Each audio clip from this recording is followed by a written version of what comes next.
Hi hello నమస్తే welcome to our YouTube channel SSV stories. ఈరోజు మనం చెప్పుకోబోతున్న కథ హృదయభాను 22. ఓకే, ఇక ఏమాత్రం ఆలస్యం చేయకుండా కథలోకి వెళ్ళిపోదాం. హృదయ్ రాజ్ వాళ్ళు పాయసం తింటూ సరదాగా మాట్లాడుకుంటూ ఉంటారు. వాళ్ళు అలా మాట్లాడుకుంటూ ఉండగా మాటల మధ్యలో హృదయ్ వాళ్ళ నాని, ఏంటి చిన్న, మీ ఫ్రెండ్స్ ఇద్దరు ఈ సంవత్సరం అయినా పెళ్లి చేసుకునేది ఏమైనా ఉందా లేదా? ఎప్పుడు ఆ ఆఫీస్ ఫైల్స్ ముందేసుకుని ఆ ల్యాప్టాప్ని నొక్కుకుంటూ ఉండిపోతారా అని అడుగుతుంది. ఊహించని ఆ మాటకి కంగు తిని ఇద్దరు ఒకరి మొహాలు ఒకరు చూసుకుంటారు. హృదయ్ రాజులు, ఏంట్రా సమాధానం చెప్పకుండా ఇద్దరు ఒకరి మొహాలు ఒకరు చూసుకుంటున్నారు? ఈసారి ఏం కారణం చెప్పి తప్పించుకుందాం అనుకుంటున్నారా? అలాంటి పప్పులేం ఉడకవు.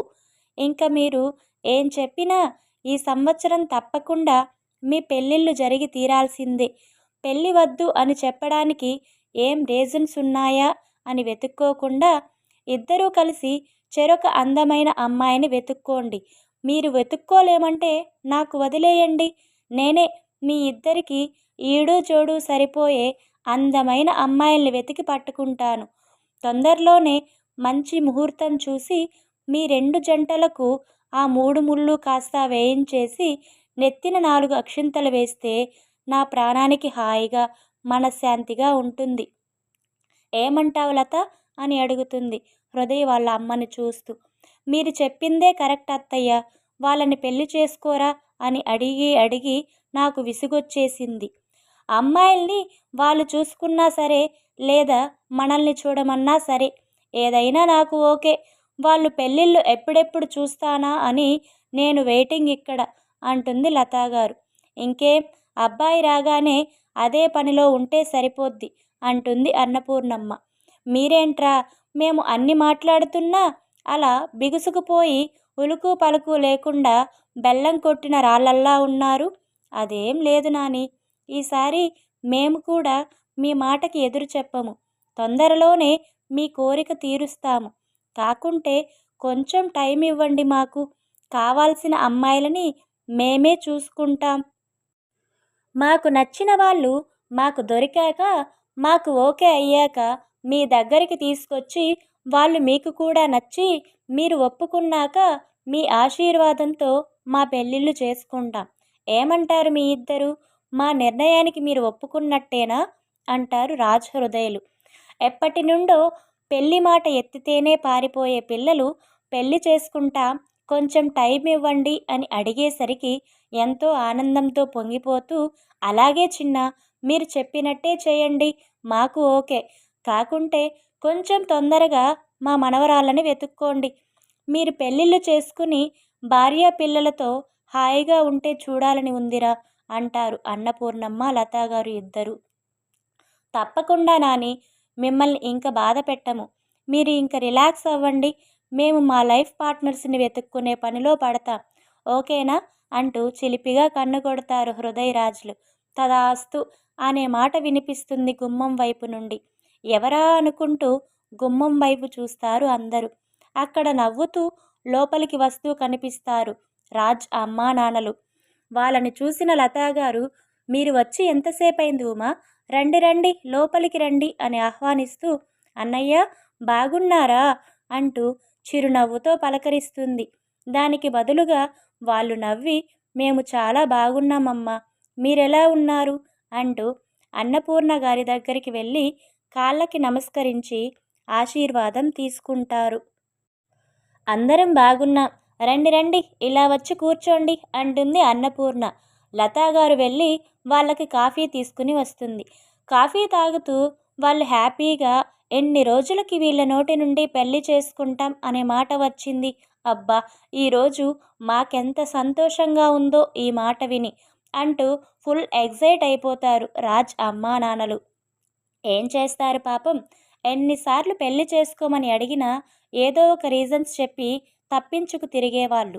ఇప్పుడు వాళ్ళు అడగగానే ఒప్పుకునేసరికి వాళ్ళు అలా హ్యాపీ ఫీల్ అవుతున్నారు. పాపం వాళ్ళకి తెలియదుగా మన వాళ్ళు లవ్లో పడ్డారని. అందుకే పెళ్ళికి ఒప్పుకున్నారని తెలిసినా వాళ్ళకి నో ప్రాబ్లం అనుకోండి. వాళ్ళకి పిల్లలు పెళ్ళిళ్ళు చేసుకోవడం ముఖ్యం. వాళ్ళు ఎవరిని తీసుకొని పెళ్లి చేయమన్నా ఇంట్లో వాళ్ళు ఓకే అంటారు. ఇప్పుడు కానీ ఇక్కడ అశోక్ హృదయ్ నాన్న ఉండుంటే ఎంత సంతోషించేవాడో అంటారు అనిల్ గారు. అవును అన్నయ్య, వీళ్ళు ఎప్పుడు ఓకే అంటారా అని ఆయన ఎంతలా ఎదురు చూస్తున్నారో. ఈ రోజుకి వాళ్ళు ఒప్పుకున్నారు. ఇప్పుడే ఆయనకి కాల్ చేసి విషయం చెబుదాం, ఆయన కూడా ఆనందిస్తాడు అంటుంది లత. ఓకే అని అశోక్ గారికి వీడియో కాల్ చేస్తారు. ఆయన అందరినీ ఒకే చోట చూసి ఫుల్ హ్యాపీ ఫీల్ అవుతారు. అందరినీ పలకరించి మాట్లాడుకుంటుంటారు. ఏంట్రా అందరూ ఒకే చోట ఉన్నారు, నేను లేకుండా చూసి ఫుల్గా ఎంజాయ్ చేస్తున్నట్టున్నారుగా అంటారు అశోక్ గారు. హా, అలాంటిదేరా, నీకు ఒక గుడ్ న్యూస్, అది చెప్తే నువ్వు కూడా ఫుల్ ఎంజాయ్ చేస్తావు అంటారు అనిల్ గారు. ఏంట్రా ఆ న్యూస్, తొందరగా చెప్పు అంటారు అశోక్ గారు ఎగ్జైట్ అవుతూ. హా చెప్తున్నా, ఇన్ని రోజులకి మన పుత్రరత్నాలు పెళ్ళికి ఒప్పుకున్నారోచ్ అని చెప్తారు అనిల్ గారు హ్యాపీగా. ఆ మాట విన్న అశోక్ గారు ఎంతో హ్యాపీగా, నువ్వు చెప్తుంది నిజమేనారా అని అడిగారు ఇంకా నమ్మకం కుదరక. అవునురా, ఇప్పుడే వాళ్ళు ఓకే అన్నారు. పైగా మనకి శ్రమ లేకుండా కోడళ్ళని కూడా వాళ్ళే సెలెక్ట్ చేసుకుంటారంట అని చెప్తారు అనిల్ గారు. అవునా, ఇంకే, మనం సేఫ్ అయితే, వాళ్ళ పాటలు వాళ్ళనే పడనివ్వులే అని అంటారు అశోక్ గారు నవ్వుతూ. వాళ్ళు ఎవరిని సెలెక్ట్ చేసుకున్నా మనకి ఓకే, వాళ్ళు పెళ్ళిళ్ళు చేసుకుంటే తొందరగా మనకి అంతే చాలు అంటారు ఉమాగారు. అంతేగా అంటారు మిగిలిన పెద్దవాళ్ళందరూ ఒకేసారి. అలా అందరి యోగ సమాచారాలు తెలుసుకుని అన్ని విషయాలు కాసేపు మాట్లాడుకుని నేను నా వర్క్ ఫినిష్ అవగానే వచ్చేస్తాను, ఓకే బాయ్, నాకు మీటింగ్ టైం అవుతుంది అని చెప్పి కాల్ కట్ చేస్తారు అనిల్ గారు. హృదయ్ వాళ్ళ నాన్న హైదరాబాద్లో లేడు, బిజినెస్ పని మీద వేరే కంట్రీ వెళ్ళున్నాడు, గుర్తుందిగా. కాల్ కట్ అయ్యాక, ఇంకేంరా, అశోక్ కూడా మీకు గ్రీన్ సిగ్నల్ ఇచ్చేశాడు, మీరు తొందరగా కోడలిని తీసుకొస్తే మా ఏర్పాట్లు మేము చేసుకుంటాం అంటారు పెద్దవాళ్ళు. ఆ మాటకి హృదయ్ రాజ్ కొంచెం సిగ్గుపడుతూ ఓకే డాడ్ అంటారు. అలా మాట్లాడుకుంటూ ఆ రోజుకి అందరూ లతా వాళ్ళ ఇంట్లోనే డిన్నర్ చేసేస్తారు. డిన్నర్ ఫినిష్ అయ్యాక అందరికీ బాయ్ చెప్పి రాజ్ వాళ్ళు వాళ్ళ ఇంటికి వెళ్ళిపోతారు. రాజ్ వెళ్ళిపోయాక వాళ్ళ నానికి మందులు వేసి తన రూమ్ దగ్గర వదిలిపెట్టి హృదయ్ కూడా తన రూమ్లోకి వెళ్ళిపోతాడు. రూమ్కి వెళ్ళిన హృదయ్ బెడ్పై పడుకుని పండు గురించి ఆలోచిస్తూ, ఈరోజు పండుకి తనకి మధ్య జరిగింది గుర్తురాగానే బ్లష్ అవుతూ ఫోన్లోని ఫొటోస్ వీడియో చూస్తూ పండు ఫోటోకి ముద్దు పెట్టుకుంటూ, ఈరోజు నీకు అంత దగ్గరగా ఉన్నప్పుడు నిన్ను గట్టిగా హక్ చేసుకుని గాఢంగా నా ప్రేమంతా నీకు తెలిసేలా నిన్ను ముద్దు పెట్టుకోవాలనిపించిందే. అలా నీకు అంత దగ్గరగా ఉండి కూడా నీకు ముద్దు పెట్టకుండా ఉండాలంటే ఎంత కష్టంగా ఉన్నిందో తెలుసా నీకు.